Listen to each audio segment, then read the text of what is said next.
होली से ठीक पहले संभल पर सारी चर्चाएं हो रही हैं। सियासी मोहल्लों में चर्चाएं हैं कि संभल की सुरक्षा को लेकर इस बार योगी की पुलिस टाइट है, तो वहीं संभल पर ही सारी राजनीति भी हो रही है।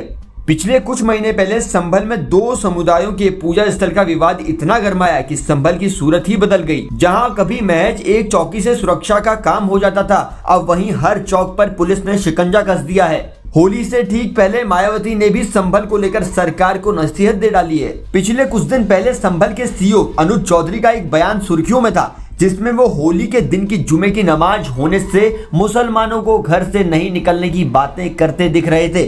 संभल सीओ का कहना था, होली साल भर में एक बार आती है, जिसके बाद विपक्षी नेताओं ने योगी सरकार को घेरना शुरू कर दिया और अब योगी के इस अधिकारी के बयान पर ही बसपा सुप्रीमो मायावती ने सरकार को घेरा है।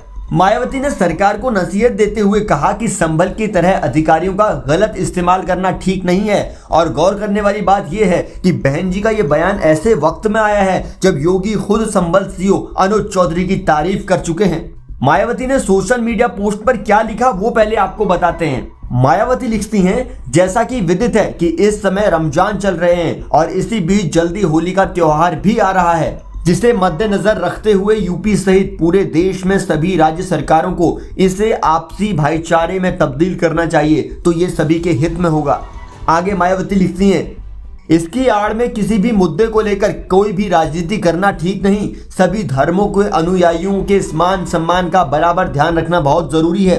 संभल की तरह अधिकारियों का गलत इस्तेमाल करना ठीक नहीं और इनको कानून व्यवस्था पर विशेष ध्यान देना चाहिए। अगर आप इस पूरे सियासी घटनाक्रम को गौर से देखेंगे तो नजर आएगा कि उत्तर प्रदेश की सियासत में हाशिए पर खड़ी बसपा को मायावती 2027 से पहले एक्टिव करने में जुटी हैं। मायावती ने अपने भतीजे आकाश आनंद और उनके ससुर अशोक सिद्धार्थ को बसपा से बाहर का रास्ता दिखाने के बाद एक नए सियासी तेवर में नजर आ रही हैं। बसपा प्रमुख इन दिनों मुस्लिमों से जुड़े हुए मुद्दे को मुखर होकर उठा रही हैं, बीजेपी को कटघरे में खड़ा कर रही हैं। अगले आने वाले दिनों में बसपा कांशीराम की जयंती से 2027 के विधानसभा चुनाव का बिगुल फूंकने जा रही है।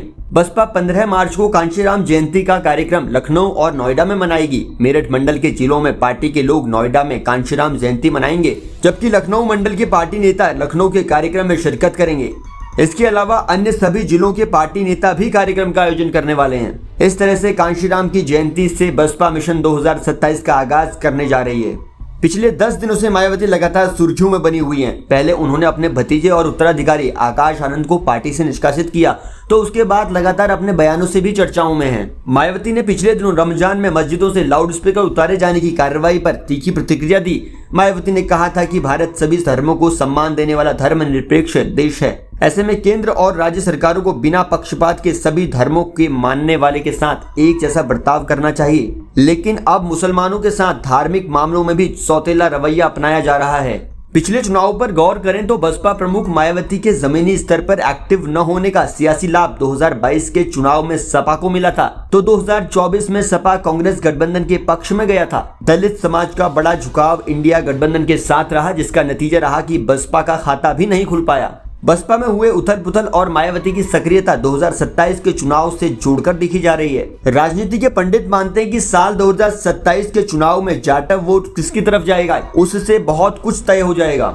यूपी में 22% दलित वोटर हैं, जिसमें 50% से ज्यादा जाटव समाज का वोट है और 2024 के लोकसभा चुनाव में बसपा का वोट शेयर गिरकर करीब 9% रह गया।